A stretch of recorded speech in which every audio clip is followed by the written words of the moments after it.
my cousin, she's in one of those relationships that you would call a situationship. It's the kind of relationship where you get your swimsuits on, get your sandwiches, some sunscreen, and you go to the lake, and then nobody gets in. Are you getting in? I will if you will. I don't know. I can't see the bottom. So the two of them just stand there on the shore, stuck on the sand. My cousin, she wants to swim. She does, but not alone. She wants to build something together, but he won't. He refuses. She keeps leading him to the lake, and recently this looked like her making an offhanded comment. She's like, hey, it'll be fun. Why don't you take me to the mall and let's do one of those Build-A-Bears? And he does. They build the cutest little bear, stuff a heart in its chest. He even buys it little clothes. And now she says they're sharing custody of this bear, carting it back and forth in the front seat belted in, taking it to brunch, taking it on hikes. It's become this inside joke, this perfect little bear child.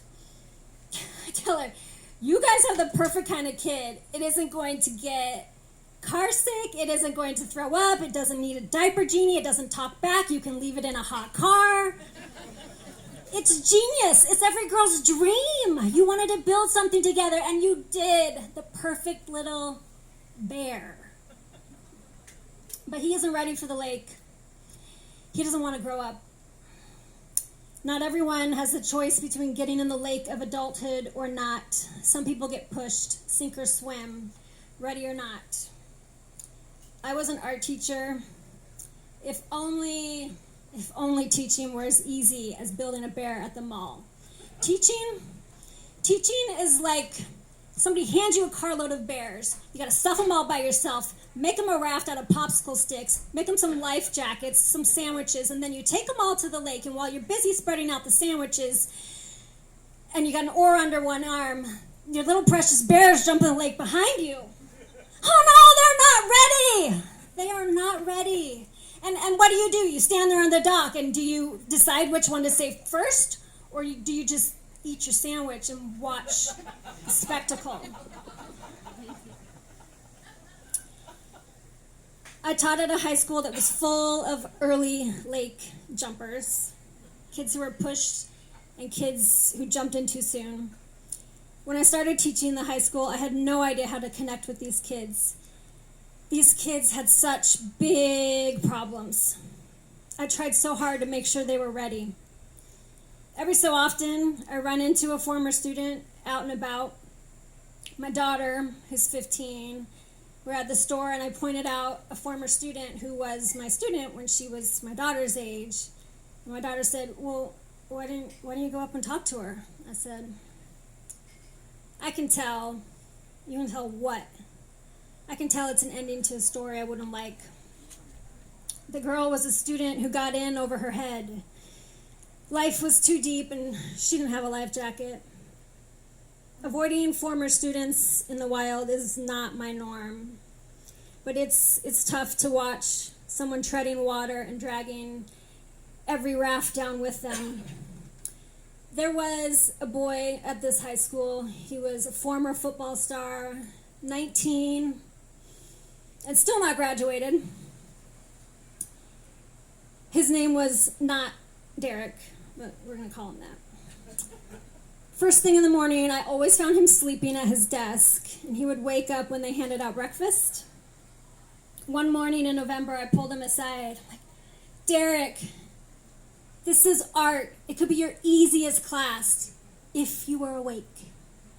You're 19. What are you doing? Don't you want to get your credits and get the fuck out of here? I'm tired, miss. Yeah, I'm tired too, but I'm not sleeping all the time. Then he asks me a personal question. He says, where did I sleep last night? I'm like, oof, okay.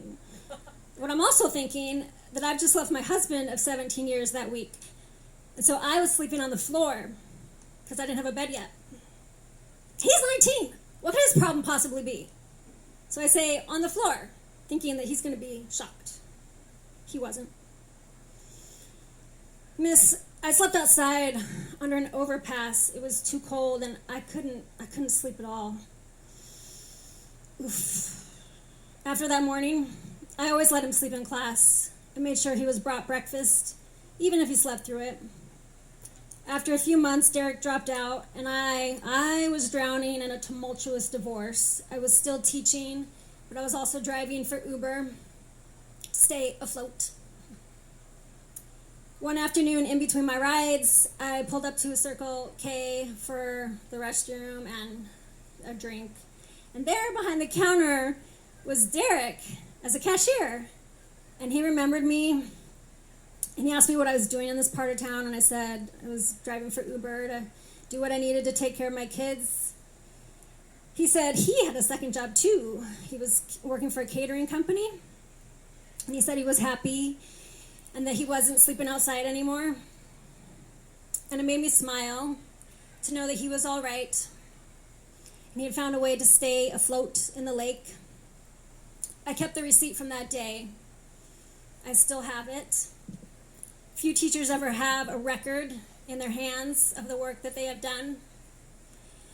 It's a receipt for the time that I was a life jacket in somebody's life.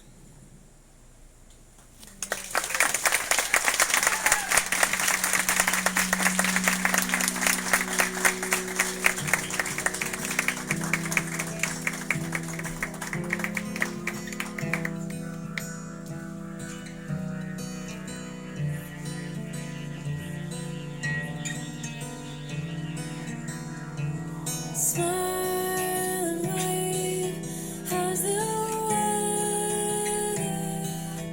One more champagne to sleep at night.